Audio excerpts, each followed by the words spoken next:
Good morning and welcome to Rising. We have a great show for you today. I'm Amber Duke, joined at the desk today by a new face, Mr. Chris Cillizza. Thanks for being here. I wore my fancy glasses and everything. Well, good. You're ready then. I'm glad to hear it. All right, here we go. Democratic states took to the Supreme Court to block one of President Trump's key executive orders. In a rare May emergency session, the Supreme Court Thursday heard arguments on ending birthright citizenship and nationwide injunctions. The latter could have major impacts on President Trump's policies, as district court judges nationwide have used injunctions to block many of Trump's actions so far in office. And as the dust settles after oral arguments, the justices seem divided on the issue of universal injunctions, with the conservative justices bemoaning the recent rise of them, saying they've been used largely against modern presidential administrations. Conservative Justice Clarence Thomas noted that we survived until the 1960s without universal injunctions. When you look at the numbers, 14 were used against the Biden administration, while 40 have been issued against Trump so far in his second term. Trump took to Truth Social early Thursday morning, pointing out that birthright citizenship is not meant for people taking vacations to become permanent citizens of the United States. He went on to say that it's about the babies of slaves. Let's bring in the Hill's courts and legal reporter who was at the Supreme Court yesterday covering this landmark case. Zach, the conservative justices questioned the need for universal injunctions, but the rule of law emerged as a key theme. What would you say were your biggest takeaways from yesterday, and what was it like being inside? Hey, Amber, it was quite a lively argument at the Supreme Court yesterday, and I'm not sure how much this comes across if you listen to the audio feed that the court puts out. But there was, a moment where their conversation was about would the Trump administration respect lower court precedents if a federal circuit court found definitively that his birthright citizenship order is unconstitutional? Would the administration enforce it against people who are not parties to that lawsuit? And the Trump administration's lawyer, D. John Sauer, kept saying it's our general practice to do so, but said there might be some exceptions. And it really seemed that Justice Amy Coney Barrett, who's Trump's final appointee to the court, was taken aback by that. She had been leaning back in her chair and she popped up all of a sudden and asked, really? And also there was another moment where Justice Sonia Sotomayor really seemed to be talking to her fellow justices rather than the lawyers in front of her. As she was giving her thoughts about birthright citizenship, I saw her scanning her head down the bench, down the line. So it was quite a lively scene. And also just beyond what was happening at the front of the room, in the back of the room, in the public gallery, I spotted Deputy Attorney General Todd Blanche and then his deputy, Emil Bove. They normally do not come to oral arguments, and I think just goes to show the importance of the case. But in terms of legally speaking and the arguments itself, coming out of these arguments, it really does seem that the justices are quite divided on this issue of nationwide injunctions. So, Zach, you shared that courtroom with my 16-year-old son, who randomly happened to be there, and his readout was slightly less nuanced than yours. He said, it was good, but very complicated. So, that's a lot. I don't usually get that much out of him. He was confused by a lot of what you talked about, that this wasn't specifically about birthright citizenship, right? This was about injunction power. But obviously, the birthright citizenship debate was sort of looming over it. Do we have any sense on if the justices do decide to rule on that, how they would rule? I know you're reading the tea leaves a little bit, but what was your sense of that? It seemed like there were pretty ominous signs for the future of that executive order. The liberal justices, pretty much put their cards on the table and were talking about how they believe this is unconstitutional. There was a point where Justice Sonia Sotomayor pretty plainly said she believes it violates a Supreme Court precedent. So it seems that the Trump administration, on the merits of this, it might not be able to convince any of the liberal justices. And what I was really struck by is the conservative justices. They really didn't put their cards on the table, but they didn't push back. There was no justice during this argument who spoke up to defend the constitutionality of Trump's executive order. Oftentimes, when we get into these contentious issues, if the liberal justices come out forcefully one way, but the conservatives are on the other side, you'll see them kind of try to drive the conversation back to their point of view. But as the liberal justices were coming out and criticizing the order, we saw none of the 6 conservatives really speak up. So although this question is not directly before the Supreme Court, and we might not get a sense at this stage of the case, it seems like pretty ominous signs as this case moves forward. Zach Schonfeld, thank you for joining us. Thanks so much for having me. All right, really interesting arguments we heard yesterday, and I agree that there were a lot of people confused about, is this about birthright citizenship or nationwide injunctions or both? But I do think that there have been a little bit of arguments in the Supreme Court recently that maybe tell us a little bit more about where the conservative justices are leaning on this issue, and particularly in terms of lower court judges in regards to the Alien Enemies Act ruling that allowed Trump to use that recently. The judge in that case out of Pennsylvania essentially referred to the analogy to pirates in terms of comparing illegal aliens to pirates. So basically extrajudicious, not necessarily members of a nation who would invade a country. And that is a similar argument that the Trump administration has been using in regards to birthright citizenship, which is that illegal aliens are like pirates. They invade a country, even if they're not doing it directly at the behest of some government. And that's why their children would be exempt from getting citizenship that way. And I think, too, I think it's really important. Remember, Donald Trump didn't sign the birthright citizenship executive order on day one and think, okay, well, that'll just go into place, right? I mean, he knew, obviously his legal team knew, this was aimed at prompting a legal fight. Yes. Right?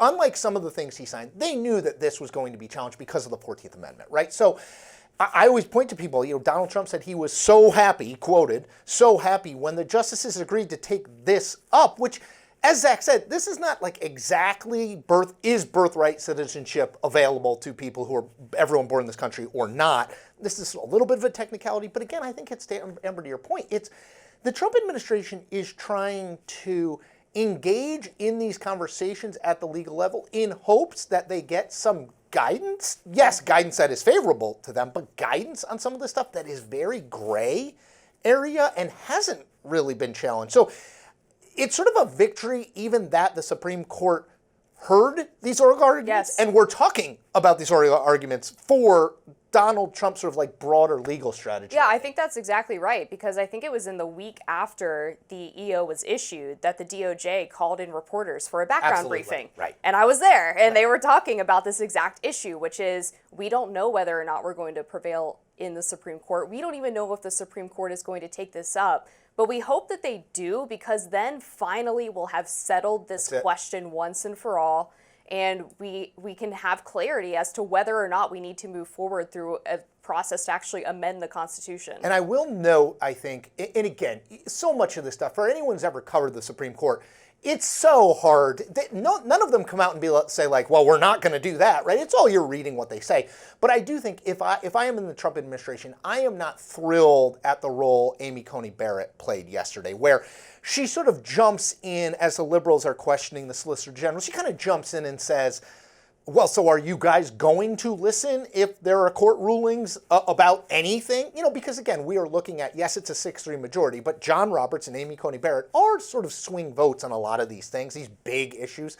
So if you're reading the 50,000-foot view, I would say that makes me think Amy Coney Barrett may not be sort of on our team as much as you would like going forward, because obviously the Supreme Court has a gigantic role to play in the next couple of years of the Trump administration. There's already been a lot of consternation among conservatives about Roberts and Coney Barrett, and the Supreme Court more generally about how long it's taken them to address this nationwide injunction issue. They've been frustrated by the Supreme Court not stepping in on the issue of forum shopping.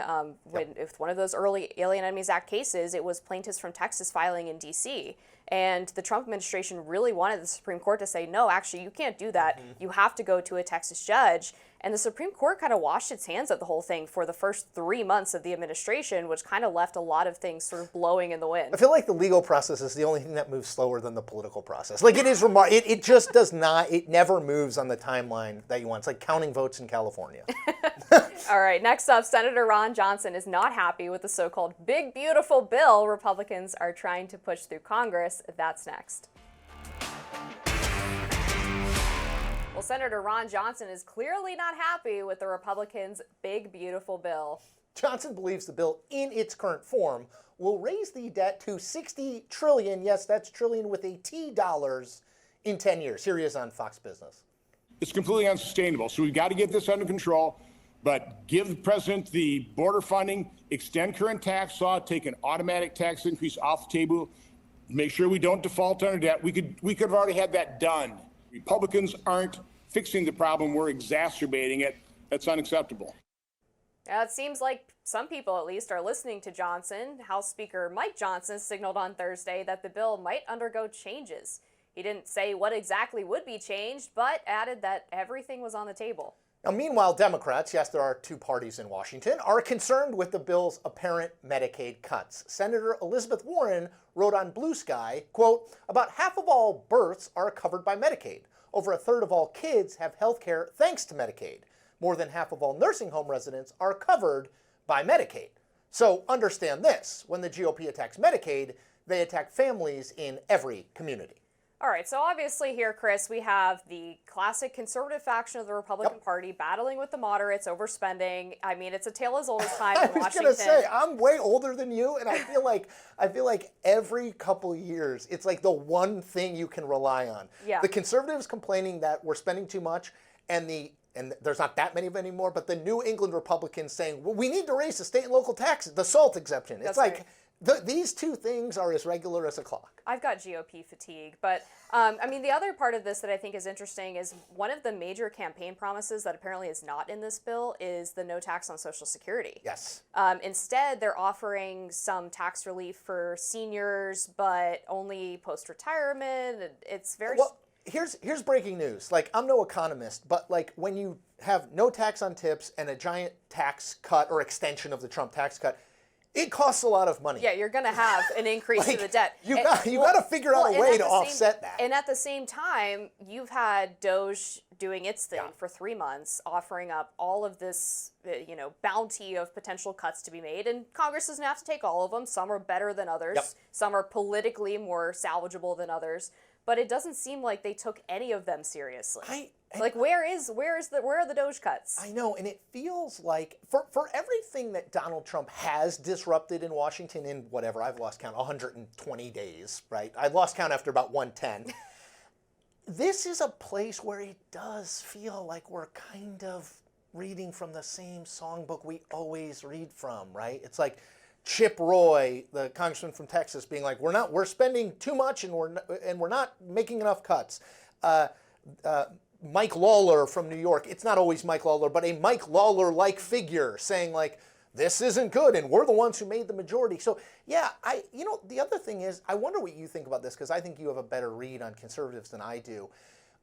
Do you think that they have to, like that? My view always has been they're going to pass something, and whatever passes the House probably isn't the thing that passes the Senate, but that there will be something. I don't know how beautiful or big it will be, but there will be something because otherwise, I don't know what else they do.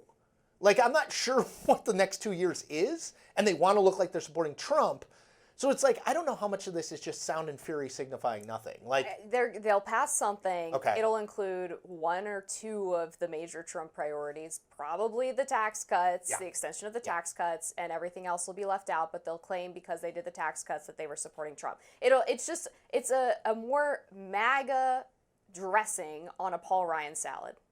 Yeah, it's weird because it's like Paul Ryan isn't, is Paul Ryan even a Republican? I guess Paul Ryan probably calls himself a Republican, like if you asked him, but like he's not even close to the current sort of like Trump Republican.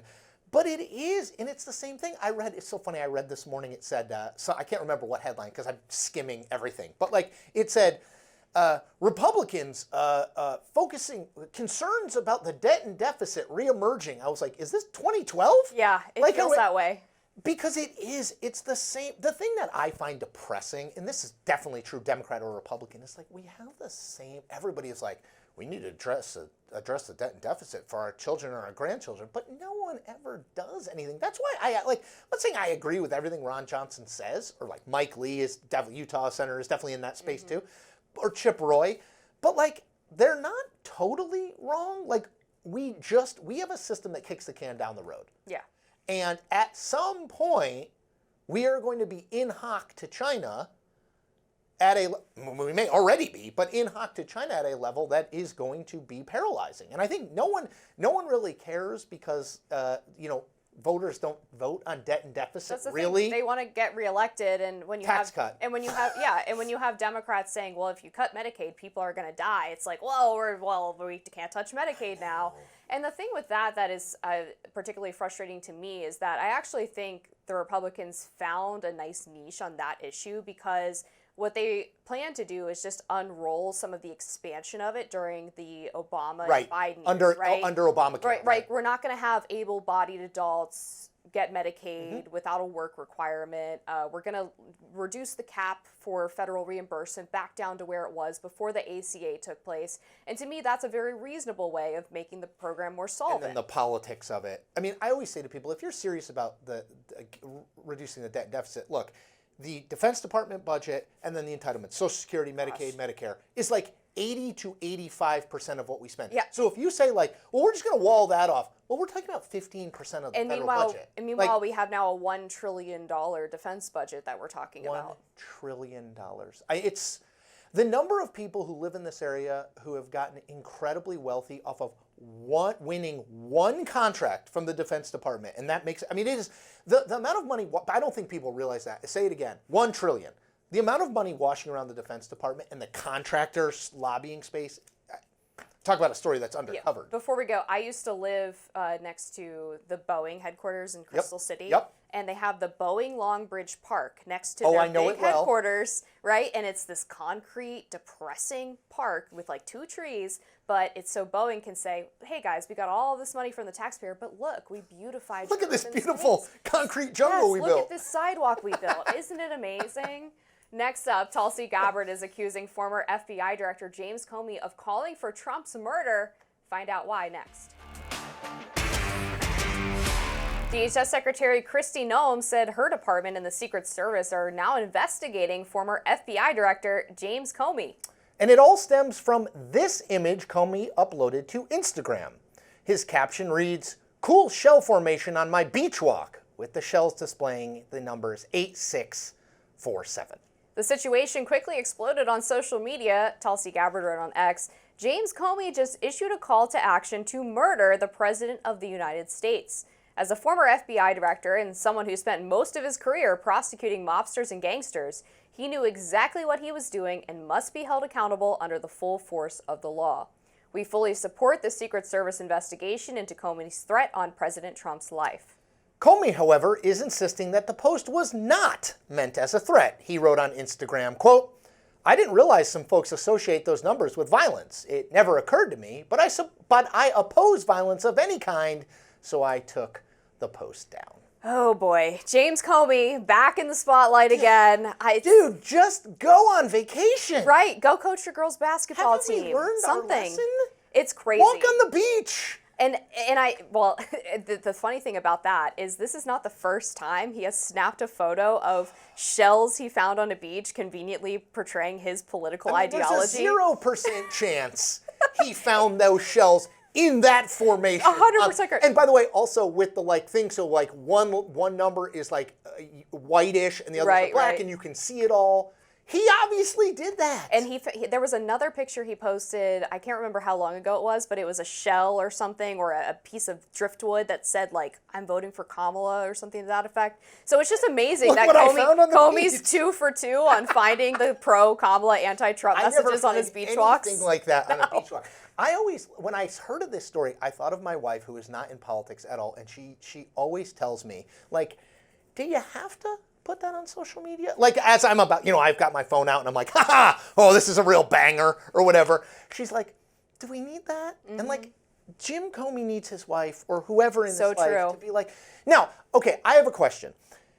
Like, I think both things are true. This is colossally stupid by Jim Comey. Okay, like, you don't need to do this. Okay, number one. But number two, like, I know what the word 86 means. Like, I don't use it a lot, or the number's 86. Like, I don't use it a lot. I'm not like, hey, let's 86 this segment or whatever. But, like, Kristi Noem and Tulsi Gabbard saying that this means that James Comey wants to kill Donald Trump. Like, I thought, like, I guess, like, get rid of him in a broad sense. But, like, it feels to me like for me, these two things are true. Idiotic by Comey, overreaction. Am I wrong? No, I actually tended to agree because I think for most people, the popular conception of 86 is in the restaurant context where a dish is no longer available to be ordered. You 86'd off the menu.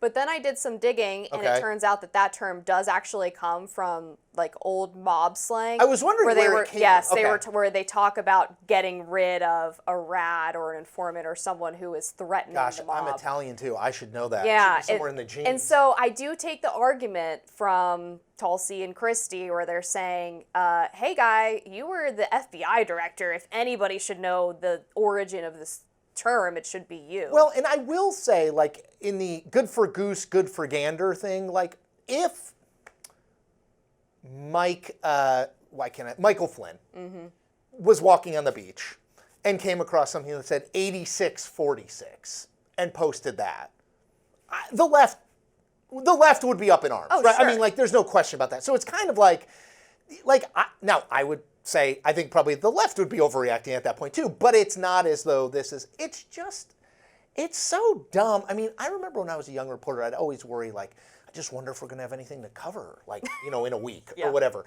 And, like, what I realized, and this is like I thought of this morning, like a prime example, human nature is such that politicians and people, I know Comey is not technically a politician, but politically related people, they're always going to be doing stuff. And a fair amount of that stuff is going to be dumb. And this is just dumb. Why do it? Like, it's totally unnecessary. Like, does he just want to, I mean, I guess he just wants to be relevant. I mean, is that the... I think he's just like your textbook narcissist, maybe. I don't know. He seems to love attention. He was always going out and giving these press conferences, whether it was about Hillary's emails or the Trump investigation with Crossfire Hurricane. He always wanted to be the one advancing or shutting down those narratives. And you're right. And this is true. Right? People get addicted to the attention. I know people say, like, I just wish people would leave me alone. But it's like the worst thing for someone who's really into getting a lot of attention is not negative attention. It's no attention, right? And I just, when I see that, it's like, that's the only way that I could understand why you would do that. There's no way you would post that and think, like, what to do? Like, I'll just go about my day. Like, you know it's going to get attention. You're the former FBI director. Right. And I do think it matters that there's the context of the 2 assassination attempts on Trump. Totally. And that stuff does matter, right? Like, this is a guy who's obviously we know has faced not only assassination attempts that we know about, certainly death threats that we don't necessarily know about, but we know exist. Why and do plots it? from the Iranians that were then prosecuted by the DOJ. Why do it? I don't get it. I don't get it. That's my really hot take on that. Up next is California Governor Gavin Newsom clearing his image for a 2028 run. We're going to discuss that next on Rising. California Governor Gavin Newsom is once again sparking 2028 presidential speculation and could be trying to clean up his image by distancing himself from the far left. Newsom is rolling out a series of new policies and proposals. He's escalating a crackdown on homeless encampments by asking cities to ban the tent camps. The governor is providing blueprint legislation to dismantle the tents that line streets, parks, and waterways all over California. Meanwhile, he's also proposing scaling back health care for illegal immigrants in his home state. The move comes as California is facing a $12 billion deficit that Newsom hopes to close by freezing the health care. Author Rob Henderson says on X, people are saying Newsom is only doing this now after years of needless suffering because he's running for president, as if he comes across as some kind of sociopath and not a genuinely good guy. Others are calling Newsom out. San Francisco Chronicle columnist Emily Hoven writes, Gavin Newsom's new homeless encampment plan is cheap PR, a way to get his name in headlines and blame local governments for failing to address homelessness. I think it's pretty obvious this is a political play. This is not Gavin Newsom suddenly discovering that the homeless tents are bad and people don't like them and we shouldn't let drug-addicted people be laying over the street dying of overdoses. He obviously saw the cultural backlash to the Democrats in November and is thinking, okay, how can I differentiate myself from the DNC industrial complex? Yep. Look, context matters, right? So, like, in a vacuum, I'd still agree with you, but I think it would be slightly more defensible. But what has Gavin Newsom done since Donald Trump won? He has said, you know what, I'm going to start a podcast, and I'm going to have on people like Steve Bannon. I'm going to talk about the people with whom I disagree. He has said he thinks trans boys playing girls' sports is wrong and the party needs to move away from that. I mean, this is all of a piece, right? To your point. Like, Gavin Newsom clearly looked at the election and said, okay, we lost for a bunch of reasons, but the main reason we lost is Kamala is for they, them, Donald Trump is for us, right? Like that we are losing the culture war, and if we can't at least fight the culture war to sort of a tie, we can't talk to people about the economy or immigration or innovation or whatever. And so I think that's his bet. To be honest, from a purely political standpoint, I don't think he's wrong. I mean, yes, it's transparent. Like breaking news, politicians do things that they think are going to help them get elected, right? But I think it is actually an interesting theory of the 2028 case because to me, these Democrats were like, everything's fine. Kamala Harris almost won. I'm like, you lost the White House to Donald Trump. He won all 7 swing states. He won 312 electoral votes. He won the popular vote. Republicans have the majority in the House, the Senate. They have a majority of governorships in this country, and they control a majority of state legislatures. If you look at that and you say, like, I think everything looks good if you're not the Republican Party. Yeah, so it's like, I understand why people are critical of him, and I think rightly so. At the same time, like, these people in the Democratic Party, like Ken Martin, the DNC chair, who's like, we just have to do the same thing, but get better on message, whatever that means. Right, yeah. Keep the policies, but just talk them up better. Not to be the case. I agree. Right? So I think I think he is trying to carve out a 2028 lane. I mean, look, he's breaking news. He's running, barring something crazy happening. And, you know, I'm interested to see how it plays. I don't think that many people are paying attention right now, but I'm interested to see once people do start to pay attention, how it plays. Yeah, I mean, that's the problem fundamentally is if it's so transparent, do people have the attention span to tie what he's done from, let's say, 2020 to 2024 to what he's running on in 2028? Yep. Are they going to buy this political transformation?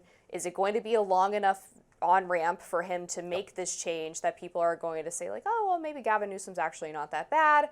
Or are they going to look back at COVID, look back at the homeless crisis, look back at the exodus of people from California and the high taxes and all of these really economic depressing policies and say, sorry, dude, we're not buying it. Yeah, and you know what's interesting? I mean, I always told people, like, the happiest Democrat on November 6, 2024 was Gavin Newsom. Because if Kamala Harris had won, Gavin Newsom was never going to get to run for president. Right? Because Kamala Harris would have won, run again. Gavin Newsom would still be young enough to run, but it's kind of a hard case to make, like, hey, we've just had a California Democrat be president for 8 years. Why don't we have it for another 8 years? But I also think that election proved, at least to me, that I remember Trump would run these ads or talk. He'd be like, "Comrade Kamala." That's like my best Trump impersonation. It's not very good. Not very good. Yeah, sorry. That's okay. It needs work. I'm polishing it. And I'd always be like, I mean, that's not going to work. Like, people know she's not like a communist. And you know what? Like, I actually think that a lot of people in this country look at California and San Francisco in particular, where they're both from, and say, like, it's basically a bunch of communists, but woke left communists. And I wonder in this kind of like lowest common denominator politics, like, I don't know how many people, let's say Gavin Newsom's the nominee, I don't know how many people are going to like go in and like deeply examine his record as the governor of California, but they're going to be like, wait, he was the mayor of San Francisco and then the governor of California. And I just wonder, given what we saw about Harris, where I think a lot of people were open to this idea that she's this wild liberal because of where she's from, I don't know. I'm skeptical of Gavin for that reason. Yeah, and I mean, the problem with Kamala was that she had taken all of these incredibly progressive positions as recently as 2020, and then was running in 2024 as a moderate Democrat. And, problem solver. Right? Yeah. And obviously, you can't run in a Democratic primary and take all of these far left positions. Well, that's your on-ramp question. Well, I think that answers it, right? Long enough for him? Exactly. Because for Kamala, it obviously wasn't. No, and it's like, I think people are okay if you change some, but it can't be overnight. And the transparency thing, I mean, like, yeah, I think it's very obvious why Gavin Newsom's doing what he's doing, but I don't think anyone's really paying attention yet, aside from people like us. So it's like, in 2027, can he point to, like, well, I've tried to crack down on these things? Like, is it credible? I think the on-ramp thing is the exact right thing. Does he have enough time to roll the clock back? I'm skeptical he does, because again, before he was the governor, he was the attorney general. Before he was lieutenant governor. Before he was lieutenant governor, he was the mayor of San Francisco. Like, there's a lot of material, votes, statements, appearances on TV that can be mined. One of the things that I've been saying about his podcast, though, and I know I've said it before on this show, so apologize to the viewers who have heard it like 8 times, but I think the smart thing about it is by having these conversations with really battle-tested conservatives who debate a lot, he's able to sharpen his arguments as to why the political change has happened, whereas when Kamala was asked about why she had changed policies, it was word salad and nonsense, and she couldn't really explain it. I remember her explanation, and I thought to myself, gosh, I remember thinking, if this is the best they can do, she's in deep trouble, because do you remember what she said? My values haven't changed. That's how she explained, like, well, you were a very lefty candidate in 2019, early 2020, and now you're not. That doesn't make any sense. Like, that explanation makes no sense. Gavin Newsom, I mean, I think it's hard to your point because he's been governor since 2018. It's not like he started these things right when he became governor, but at least he can say, like, look, I listened to people, I heard arguments, I'm always evolving, I want to do the best for my state, and I think this is the best for my state. Like, it's a little bit more plausible, even though I think it is obvious why he's doing it. It's a little bit more sellable. But man, the my values haven't changed thing. That was just so bad. Awful. So bad. And she didn't sell it either. It was like they had told her to say my values haven't changed, but no one said, and then say this.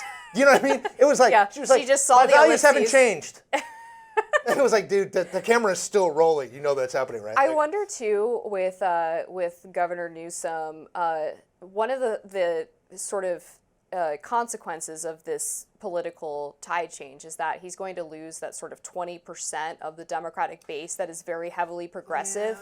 Yeah. Is he going to be able to make that up with independents or like disaffected Republicans? My bet is he probably looks at the field, right, and he assumes the following people are running. Josh Shapiro of Pennsylvania, Gretchen Whitmer of Michigan, J.B. Pritzker of Illinois, Buttigieg, and AOC. And I think he probably figures AOC is probably going to be that. It's going to be hard to dislodge that 20% from. They're going to be for her. Maybe they're for me second or third, but they're going to be for her first. And so I got to concentrate on winning the other 80% from Shapiro, Whitmer, to some extent, Buttigieg. Pritzker's trying to go for the 20%. I think that's probably his math. And like, okay, well, if I look like the nominee against J.D. Vance, they're going to be for me anyway. You know, because again, I always said, like, you don't have to win 100% of the primary vote. You just got to win one more vote than the other people who come in behind you. So my guess is he's looking at it like that to the extent he's looking at it strategically. But you're right. The danger for him, right, is what if the progressive, very left vote isn't 20% of the Democratic vote, it's 45% Yeah, vote. Like, especially in a primary. Then you start to get into the map struggles to add up. Coming up, why are Yale professors sounding the alarm and fleeing the country? That's next. A group of woke Yale professors are being roasted online for their self-deporting efforts. They say they are leaving the U.S. over what they call fascism fears. The 3 professors appeared in a New York Times video essay. We love those. Let's take a look. I'm a historian of totalitarianism. I look at fascist rhetoric. I've been thinking about the sources of the worst kinds of history for a quarter of a century. Experts say the constitutional crisis is here now. The Trump administration deporting hundreds of men without a trial. A massive purge at the FBI to make people afraid of speaking out against him. These exits come as the Trump administration has waged war on higher education and cut federal funding for several elite schools. Just this week, the administration reporting it's cutting $450 million in grants to Harvard University. But the move has some social media users mocking the professors. Pollster Nate Silver says this is so performative. If you think the threat is serious, when by any definition you're an exceptionally privileged person, they're all Yale profs, then the honorable thing to do is stay here and fight. Fox News contributor Joe Concha writes, if they actually studied fascism on an Ivy League level, they would know this is all a lie. It's all performance art, nothing more. Senior counsel at the Article 3 project, Will Chamberlain, poked fun at the professors, writing, that NYT clip of Yale professors whining about fascism is a lot better with the Curb Your Enthusiasm theme. Now, others came to the defense of the academics. Columbia professor Peter T. Coleman says, these are serious scholars with a serious message. Oh boy. Well, I was cracking up as we were playing that clip because it's just the classic self-righteous elitists that Trump sort of rode on the anti-elite wave into the White House 2 separate times, and they still don't get it. I could not, if Donald Trump was like, all right, we need something to get people to not trust or like academia, higher education, the Ivy League, what could we do? He, in his wildest dreams, wouldn't come up with something that useful. Like, look, I'm not doubting that these people believe what they're saying, right? That's fine. But the performative aspect of doing it for a New York Times opinion video essay with the serious lighting, the dark lighting behind them. And the bomb. Like, you have every right to believe what you want to believe. I don't doubt that they are experts in their field. But I say this all the time. I write it and I say it. If everything is a mountain, if the Gulf of America is a mountain, if every little thing Donald Trump does is a mountain, there are no molehills, and we have no context. So if every day Donald Trump is Hitler, it kind of starts to lose its effect. Or everything is going to be over tomorrow. That's it. Democracy is over. It's like, I always want to be like, so given that, do I still have to drive my kid 40 minutes to soccer practice? Or like, given that democracy is ending tomorrow, we can swap. Like, that's the thing. It's like, it doesn't comport with every people's everyday lives. Do they still have to pay their mortgage? Can they afford groceries? Like, it's this esoteric conversation that is absolutely fine for the New York Times to do. Like, fine. You know, I think they have a clientele that's interested in that. But like, if you think that if any Democratic congressperson is like, yes, let's get those 3 and let's promote them, you have missed the boat on what the last decade of American politics. Oh, they'll probably be their guests at the next State of the Union. But I think it's one of the major problems, as you said, with the mountain and the molehill analogy, is that this claim of fascism, of totalitarian takeover, has been being echoed through major media outlets and the elites in academia since 2015, when Trump first came down the golden escalator. Oh, yeah. And over again, people lived through a Trump presidency. They're living through the second one now, and they go, I still get to vote, and I still get to do all of the things that I did before Trump was president. I'm kind of confused. Shouldn't I be in a gulag at this point? I write a fair amount about 2026 Senate and House, and then 2028 in the presidential race. And there's inevitably someone on my Substack newsletter, quick plug, who says like, amazing that you think there's even going to be elections in 2026. And I'm like, yeah, Grow up. I mean, I do. Like, it's so facile to say that, right? It's so facile to be like, well, there won't even be any elections. Like, if you say constitutional crisis, I've already counted at least 3 claims of serious constitutional crisis in the first 115 days of Donald Trump's presidency. If there is an actual constitutional crisis, if Donald Trump says, you know what, I'm just going to run for another term, and the Supreme Court says, you can't do that, and he says, tough, stop me. Okay, that's a constitutional crisis. At that point, I think we all, liberal, conservative, should say, oh yeah, this is really bad. This is really dangerous. But if we say constitutional crisis every Tuesday leading up to that, it's the boy who cried wolf. We were also just talking earlier in the show about this big, beautiful bill and how a lot of the Trump priorities are not in the bill. Yeah. So I think that's a perfect demonstration of the fact that this is not an executive run rampant. This is not an executive just blatantly ignoring the law and descending the country into fascism. Clearly, there is still a co-equal branch of government that has refused to enact a lot of what he wants to do. that's a check on the power of the presidency. The big beautiful bill to me is like the shrine of the fact that we still have democracy. Right, they are working their will on it. Now, I think Republicans in Congress largely are going to say like, hey, we're going to do what Donald Trump wants, but they still have their own priorities, and Republicans still have a 3-seat House majority, and Donald Trump being president and trying to expand executive power doesn't change that reality. Up next, this Democratic congressman ditched the Dem playbook to back Trump's latest move. We'll tell you more. It's been a busy week for this progressive Democrat. While California Representative Kana has been a vocal opponent of President Trump's tariffs and deportation policies, Kana found some common ground with Trump's latest executive order on lowering prescription drug prices. Here he is on the House floor codifying the order. Let's take a listen. My legislation will codify President Trump's executive order, which basically says that Americans should not pay more for drugs than people in other countries and other parts of the world. Right now, we're paying 2 to 3 times more for our drugs than people in other industrialized nations. Now, this executive order, codified by the legislation, will allow our cabinet secretaries to put pressure on Big Pharma and make sure that they are not price gouging, and will allow for the importation of cheaper drugs. The comments won praise from conservative voices. Nick Sorter writing on X, literal Democrats are filing to codify Trump's orders faster than House Republicans.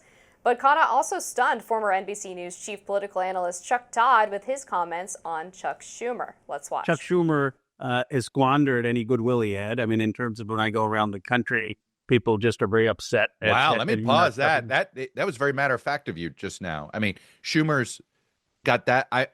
I have sensed that myself, but you're the one traveling a lot more than I am right now. So Schumer's trust levels have really collapsed with Democrats. It's shocking to me, right? They'll criticize Musk first, Trump second, and then Schumer more than even J.D. Vance.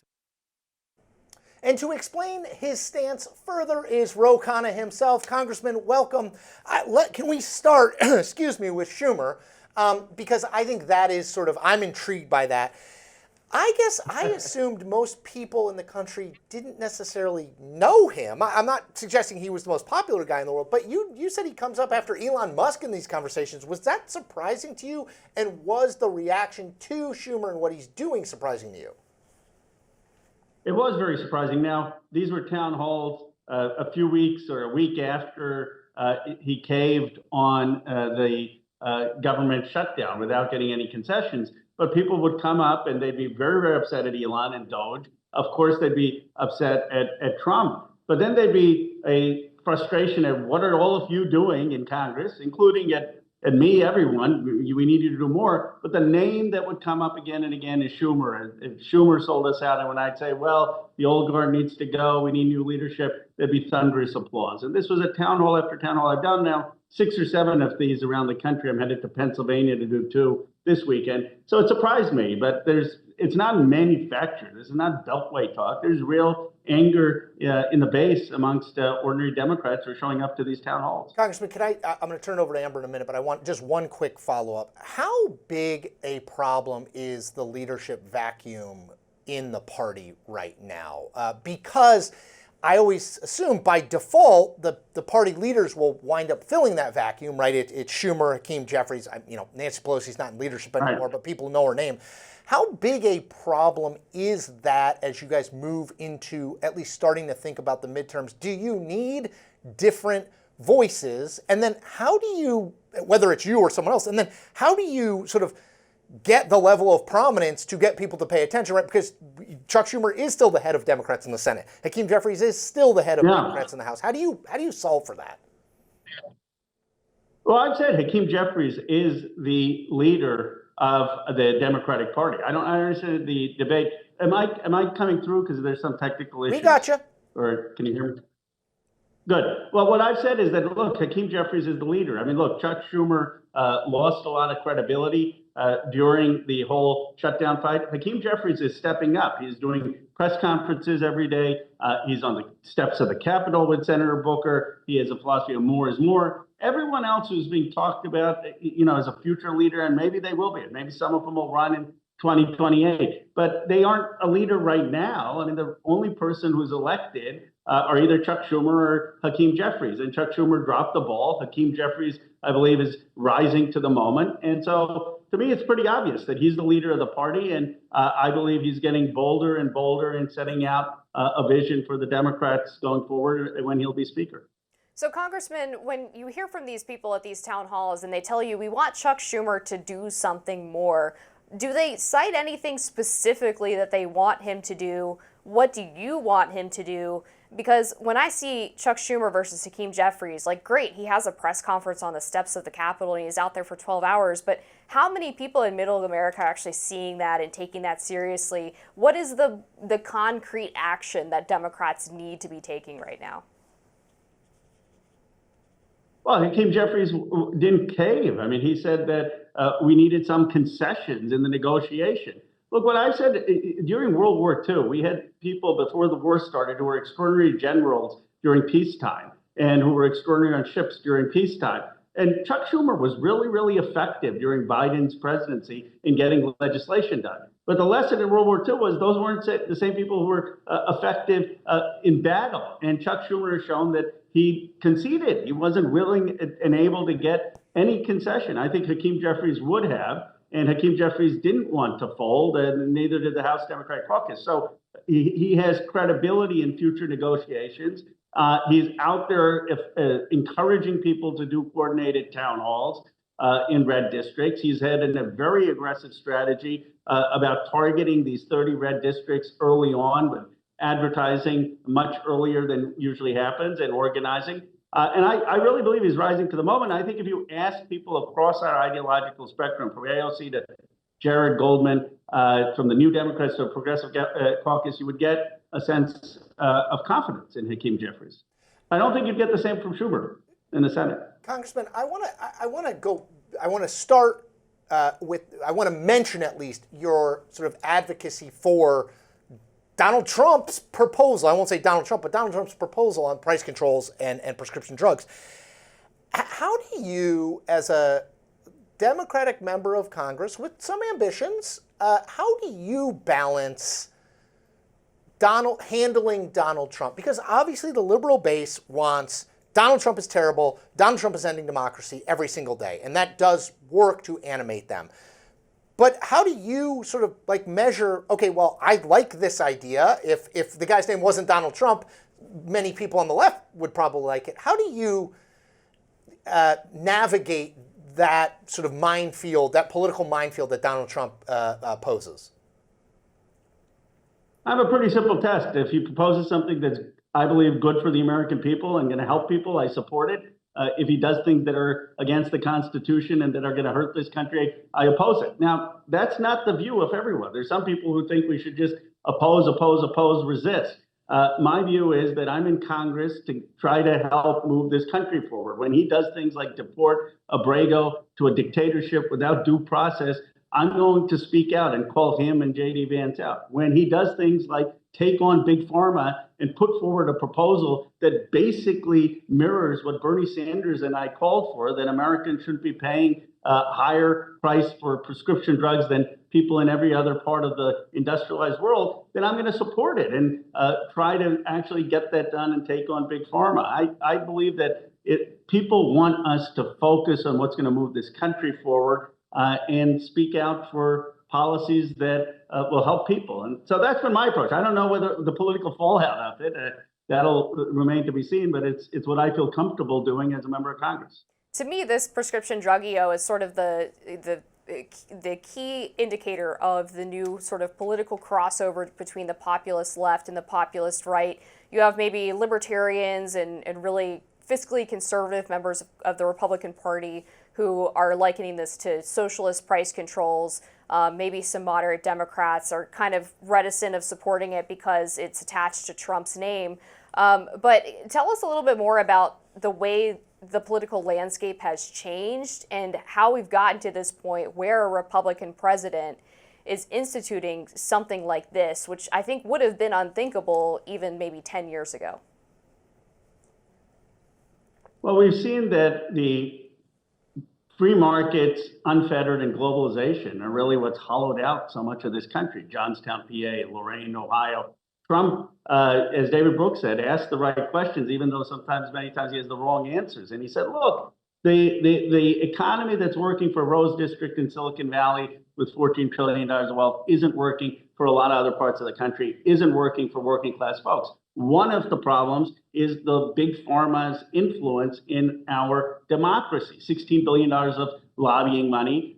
They're ripping off Americans for higher profits while they're providing medicine to other parts of the world at pennies on the dollar. And so when it comes to something like taking on big pharma, you do have people on the right and left saying we've got to take on these special interests. And my bill has already two Republican co-leads, Representative Biggs from the Freedom Caucus, Representative Luna. There are other Republicans who've expressed an interest, Representative Capter on the Democrats from Ohio. And this is the hope for, one of the hopes for our politics is that we may have a more working middle class focused economic agenda. And that's good. You need bipartisanship to have anything done in the long run. Congressman, you've been very outspoken, both your criticism and occasional support of Donald Trump, as well as your occasional criticism and support of the Democratic Party. I have a very simple question. Are you thinking about running for president in 2028?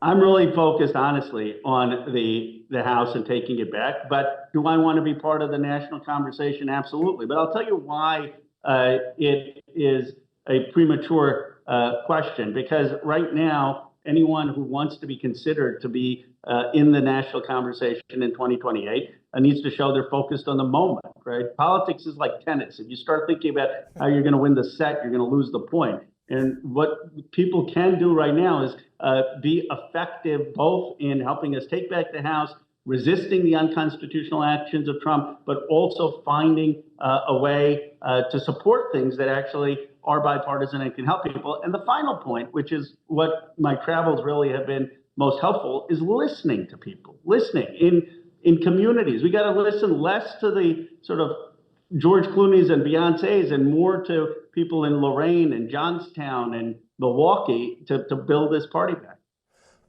So that wasn't a no, and I like your tennis analogy because I never had to worry about winning the set. I always knew I was going to lose the set. I just had to try to win a point. But we take your analogy; it is effective. Congressman Look, I don't know the last time an Indian American Hindu House member has won the presidency. I don't know. I have to go back. I don't think it's happened for a long time. We'll go through the history books. The impossible is now that Donald Trump and Obama have shown sort of the more unpredictable, the more likely the outcome. So the key, my prediction is whoever the pundits predict for 2028 will not win, and it'll be like The Rock or someone else will come out and surprise everyone. Yeah, I think you're right. All right, Congressman, thanks for joining us as always. We appreciate it.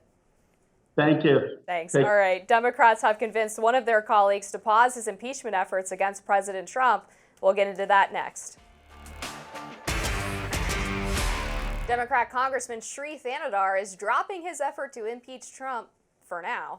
According to Axios, some Democrats were privately fuming over Thanedar's move. They called Thanedar's move, quote, dumb, selfish, and a waste of time, among other invectives. Thanedar took to X this week and wrote, after talking with many colleagues, I have decided to not force a vote on impeachment today. Instead, I will add to my articles of impeachment and continue to rally the support of both Democrats and Republicans to defend the Constitution with me.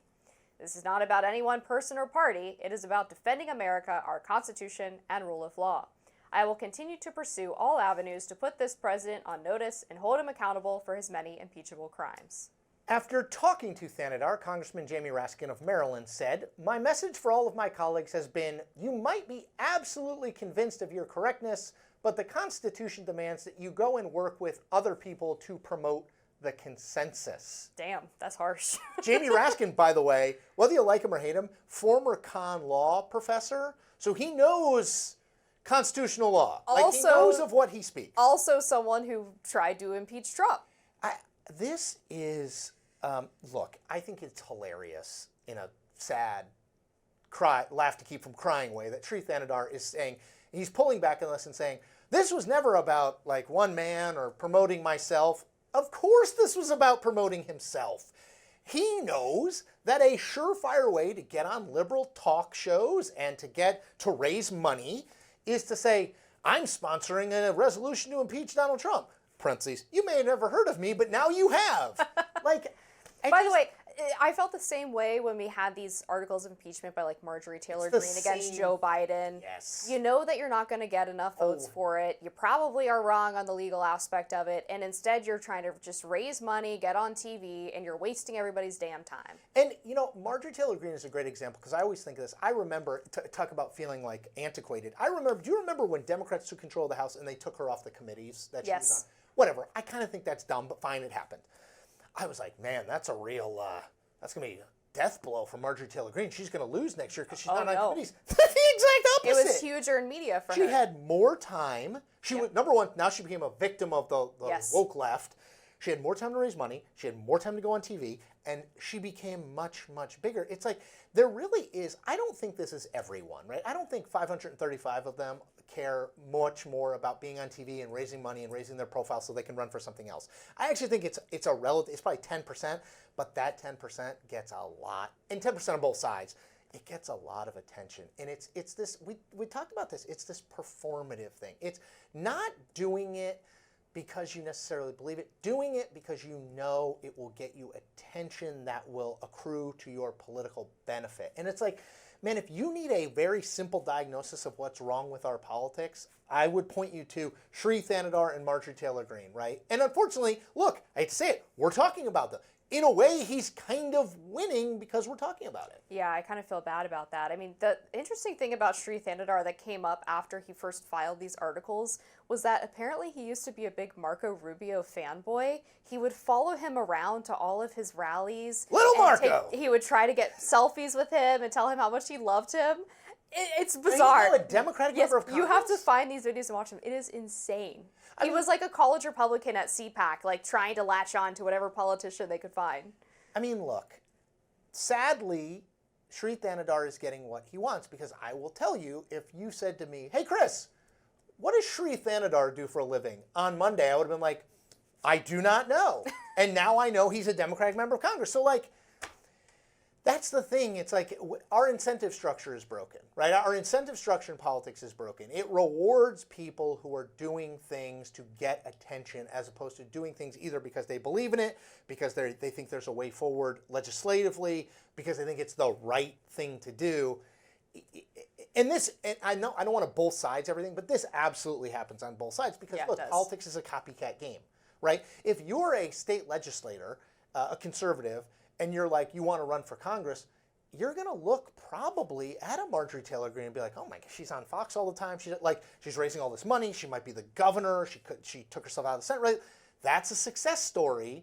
And fill in the blank random person who's a member, an influential member of the Appropriations Committee, you probably don't know who it is. And that our incentives, until we change the incentive structure, we're not going to change the kind of people we elect. Yeah, and I do think the media has a responsibility to use good news judgment and how they approach stories like this. Like at the Daily Caller, one of the things that we're really cautious about is just because somebody introduced a bill, that doesn't mean that it's actually worth a news story, right? Like, is it going to go anywhere? Does it actually change people's lives and make things better? Are you going to maybe get some surprise Democrats? Like, we ask ourselves all of these questions when we're looking at covering a story, and too often these members of Congress will go to whatever friendly media outlet on the left and the right and say, I've got a scoop for you. I'm introducing a bill to rename the Gulf of Mexico into Gulf of America, and everybody's going to vote for it. And the media outlet goes, oh, great, it's a scoop. I'll take it. And I think you're exactly right. And I actually think it is more important from a media perspective to the stories you choose not to cover sometimes than the stories you do choose to cover. 100%. Right? Like, because that's where your discretion, your news judgment, is this something that has a chance of, particularly as it relates to Congress, has a chance of passing, has any sponsorship, or is this solely a vehicle to get this person on either MSNBC or Fox News? Exactly. Right? And I think you have to understand their motivations and not just say like, this is a scoop. Yeah, it's a scoop that a press aide wrote 10 minutes ago so that they could say it was a scoop for you to get you to do it. Exactly, yeah. A press release is not a scoop. No. 90% of the time. Oh, boy. The media. How many hours do we have? I know. We could talk about that for probably I'm doing that in my 52-hour podcast later today. Perfect. Yeah. I'll pop in. 90-part series. Yeah. I've got plenty to say. All right. Up next on Rising, are young men falling behind? Well, we'll dive into some of the warning signs that could make this more than just a feeling. That's next. Are young men falling behind? New reporting from the New York Times points out some warning signs that young boys and men are struggling in many areas like education, mental health, and transitioning into adulthood. Research from the National Center for Education Statistics shows women outpacing men in college attendance. Of recent male high school graduates, about 57% are enrolled in college, compared to 66% of women. Also, among boys aged 3 to 17, 28% have a mental, emotional, developmental, or behavioral problem, compared to 23% of girls, according to the Child and Adolescent Health Measurement Initiative. The Times also writes that boys are about twice as likely as girls to be diagnosed with ADHD or autism. Regarding the change from adolescence to adulthood, among young men ages 25 to 35, 19% still live with their parents, while only 13% of women do, according to the United States Census Bureau. And a Pew analysis also found that 39% of men do not have a life partner, compared to 36% of women. All right, so what's going on here? Just a quick correction as well. We said that it was boys aged 3 to 17 that 28% have the mental, emotional, developmental, or behavioral problem. It's actually 13 to 17. I was going to say, 3. Still not great, but yeah. I mean, you have I have boys, a 16-year-old boy and a 12-year-old boy. Okay, so they're like right in this range. I worry about it all the time. You know, one thing that I have noticed, and there's a great author for people who are interested, a guy named Steve Magness, M-A-G-N-E-S-S. Mm-hmm. He does a lot of stuff on X, but he also writes in Substack stuff. He's done a lot of stuff about boys and loneliness.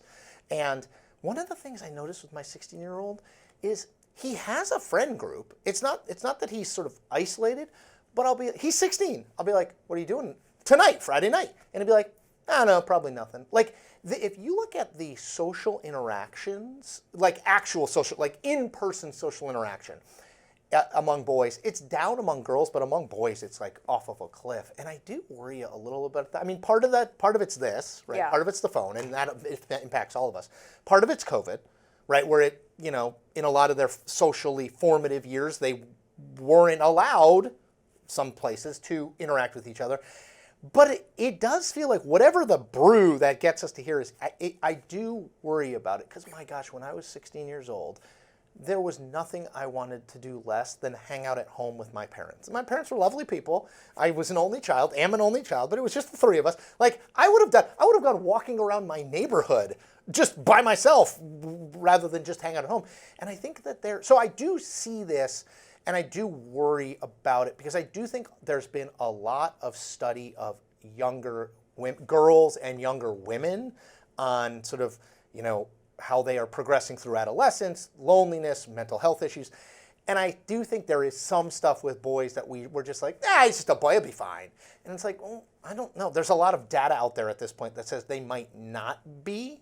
You know, and I don't want to overanalyze it, but I see it in my own like lived experience that it's different than when I was 16 by leaps and bounds. Yeah, I mean, I definitely notice more conversation around young women, and to be fair, their diagnosis rates are increasing faster than those of men, but men still have the higher rates overall.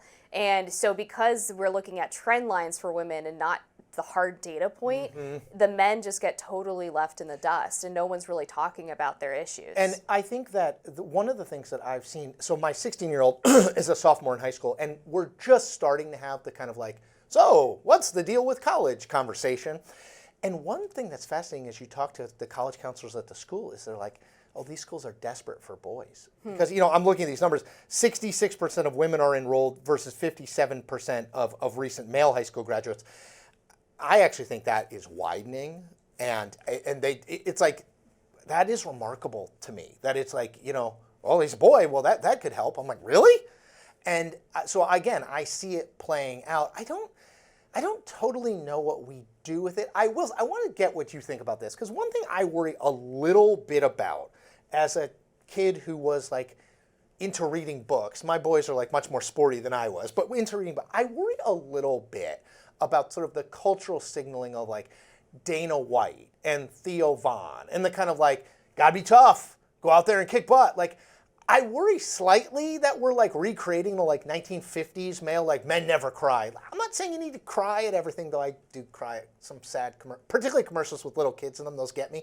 But I do worry a little bit about that, but I don't want to be too like namby-pamby about it. Yeah, I mean, so because you mentioned Theo Von, I'll take him as an example. I watch his podcast a lot. He's actually a very emotional guy. Okay. He talks a lot about... Because I don't. I will admit. Like, I'm using him as sort of a broader, like, manosphere... Well, and I think like the Andrew Tate element of that gets too extreme. I should have used him. That's but in the Joe Rogan, Theo Von, Dana White space, I do think you actually see a nice mix of having deep conversations about life and the world, mixed with the comedic aspect, the political aspect, and I think that's why that's so compelling, because it is kind of a space where men can see other men that are masculine, but still getting really deep and digging into a lot of really complex issues. Which that actually makes great. That makes me feel good. Good. Because it's like and you know what? Is my own ignorance. Like I think you always have to be very careful of being like, I've watched one Theo Von thing, the one he did with Trump. So it's like, I mean, I think you have to be careful of being like, this is bad or this is good if you don't engage with it. Because I do think we live in this society, left and right, where everybody's caricatured. Like, it's like, oh, that person is bad. Well, when you meet that person and he starts talking about his grandkids, you're like, is he I always tell people this, one of the nicest people I've ever come into contact in politics, Pat Buchanan. He's very pleasant. He is lovely. Yes. He'd remember my wife's name, my kids' names, ask me how things are going. Could he help me in any way? And you say Pat Buchanan to a liberal and they're like, pitchfork Pat? I'm like, I gotta be honest, he's a lovely man. I love Pat Buchanan. Yes. He's wonderful. Look, I think before we go, we have to mention the sort of cultural stigma around that masculinity we were just talking about. The academic obsession with things like toxic masculinity, the idea that that there's a patriarchy, that women are oppressed and men are the oppressors, and they just want to dominate the entire society. I do think that seeps into men's self-awareness and how they view themselves and their place in the world and how we treat them. Exactly. There's a lot of treating men and boys as an afterthought, as disposable, and sometimes even as aggressors that need to be changed or adapted to fit a more feminine conception of how society should operate. That's actually going to do it for us today on Rising. Chris, thanks for being here. Really enjoyed it. The Trump double thumbs up. Be sure to like, share, and subscribe so you never miss any content. And for those of you who like to listen while on the go, we are now available anywhere you listen to podcasts.